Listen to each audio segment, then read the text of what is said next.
Howdy, it's Liz again, and I have another Flow Style junk journal for you.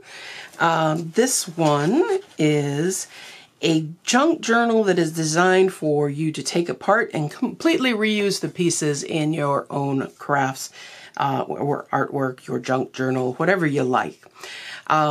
This is from a collection of scrapbook paper by Graphic 45, or at least the cover is. There are several other pieces in here that are also from the same collection. It's called Portrait of a Lady.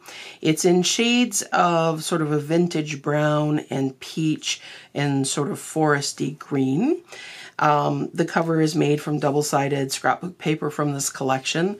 This is a single journal signature of papers, and it's held together with a triple strand of fibers. The brown one is a hand-dyed, hand-spun wool. The green one is a color-changing synthetic, and the orange one is a pearl cotton. These are wound twice through the center signature of this book and tied on the outside, so you have a good length there to do something with when you'd like to. The book is 6 inches wide and 9 inches tall. When I make these, I take a 12 by 12 piece of scrapbook paper. I score it down the middle in half to make the center fold, and then I fold it up to make a 3-inch pocket here, which I hold in place with washi tape so it's removable so you can completely reuse the cover. And in the inside front pocket, you have a playing card with a 4th fiber that's a little bit different in a shade of green wrapped around it. And inside the pocket, I had a sheet of scrapbook paper that had these little cards that were designed to be cut apart and used. And on the back, there's a large damask print. And this is a doily that my husband cut out on the Cricut that coordinates nicely with this collection. This page is from a book on the history of lace, and it has great graphics in it. This is a vintage children's book, which is from the 30s, and I know from past experience it does not fold well. It is sort of brittle, so I cut it apart so that you could have the 2 different pieces that make up the whole page. This is a coordinating single-sided piece of scrapbook paper, and again, these are more of the little tags that are designed to be cut apart. And here in the back is a page from a vintage children's book. It's one in a series, and there are actually graphics on both sides. You can decide which one you like better. That's the contents of the front pocket. Then we have a piece of music from Gilbert and Sullivan.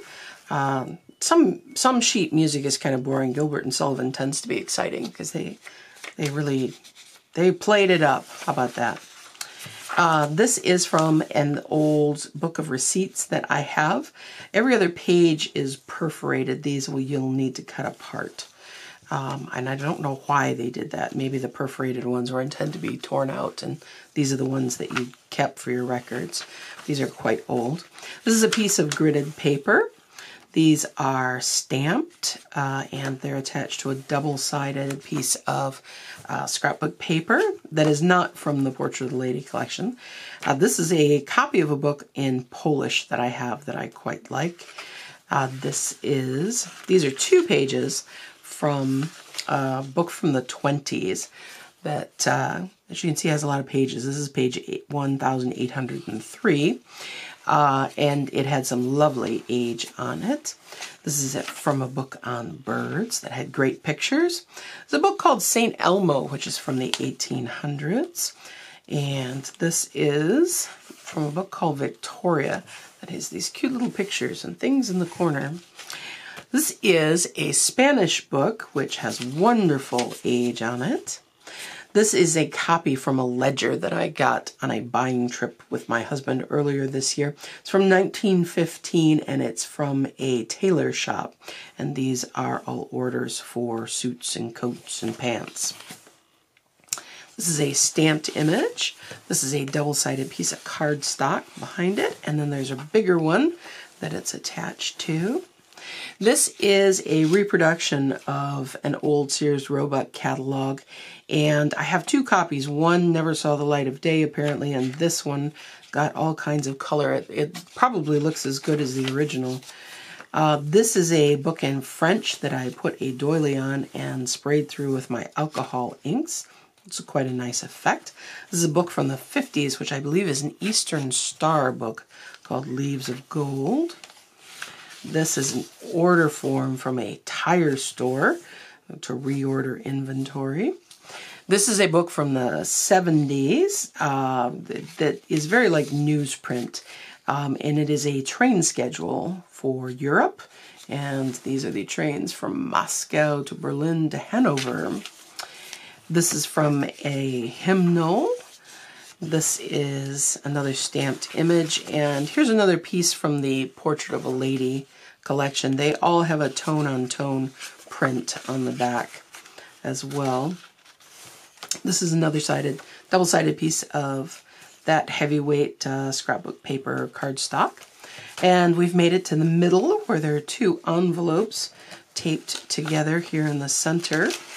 And this side has a bunch of tags in it, including one very little one that always wants to slip away. I like to give starter tags. The backs of these are manila envelopes, and I've cut them in 3 different sizes with some different vintage papers. A couple of stamped images in this collection. Oop. There you go. And these are a couple of coordinating single-sided pieces of scrapbook paper that go with the collection. And these are from the actual Portrait of a Lady collection. And these are the more colorful sides, and these are the tone-on-tone background sides. And some more of the tags that are ready to cut out. And then the other side of this, there's my little tag. Oh, he keeps trying to escape. The other side has, I believe, 13 fabrics that are hard to get to lie flat in here. These are all 3" by 3" pieces. They have been washed and ironed and cut. And I'm not going to take them out because they're very hard to get in and get them to lie flat nicely. And attached to this one is an envelope with some buttons from my collection. These, well, there are 2 different things in here. I'll set these aside for just a moment. These are buttons from my mother's, grandmother's, great-grandmother's button box. There are a couple of new ones and a couple of really vintage ones. This one's quite nice. And I think this one may be Mother of Pearl. All right, I'll put those babies back in there. These are artwork from antique and vintage thread spools, and they're printed on a heavier card stock so that you can make embellished paper clips with them or tuck spots. Just some wonderful artwork on those old spool thread spools on the ends. Getting the ones that haven't been poked through on the sewing machine can be hard, by the way. More double-sided scrapbook paper. These are the back sides of most of the pieces of paper that you saw before. And here's another card and another piece of the Portrait of a Lady stock. The bottom half of that clothing store ledger. The book in Spanish. This is the hero graphic from that Victoria book page. When I put these together, by the way, if I'm able to, I take out the book pages so that you get a page on this side of the book and a page on this side of the book. You'll see this one's a little bit rough. Some of them use a tremendous amount of glue, and I don't take the time to take that off because I don't know how you're going to use these.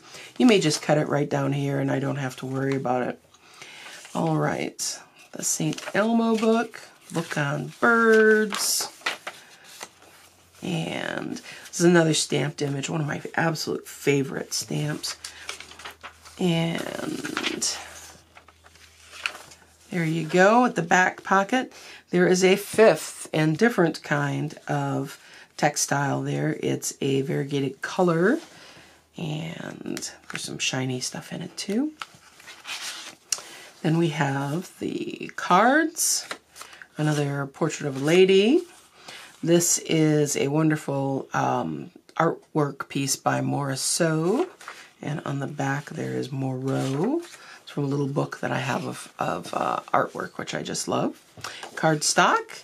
This is from a book to train electrical engineers, and I think we're still in trains here. I had the whole section of trains, and there are wonderful little pictures and graphs. This is a bridge score pad, piece of wallpaper. This is a giant stamp that I got. I really like, and I stamped it in green. These are all the names of wild plants, and it's not that it's badly stamped. It's the way the stamp is made that some of them come out more clearly than others, and some of them fade more into the background. And at the very back of that pocket, there's another set of the cards waiting to be cut apart, and a piece from a book on Shaker Furniture with, it's upside down, dimensions and directions, how to make the little pieces. They're just wonderful. They're very simple. All right, that is the very green pink flow book. And look around, I may have some others. I hope to make as many as 12 of these, because I had what I thought were 12 good covers in that collection. Thank you so much for looking. Have a great day.